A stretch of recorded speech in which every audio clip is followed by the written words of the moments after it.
Hello everybody, how are you? I am Norez and your teacher here and will be teaching you a different question and their answer. So I welcome you on classtita.com where we'll be discussing questions. So let's get on the question.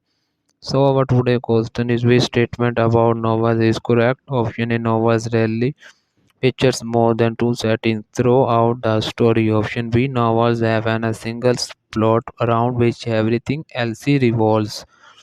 Option C, novels are the slightly more limited in how many characters they can include. Option D, novels tend to have the subclimaxes fold in throughout the story. The correct answer of the question is option D, novels need to have the subclimaxes fold in the throughout story. So that the answer of the question. If you are searching any other question, please visit www.classtita.com and find on the search section. If you have any question to ask there and our sessions on the right side of the website, fill the form and will be answering you as soon as I can. Thank you for watching this video. Please do not forget to like, share, subscribe our channel. Until next question. Bye bye.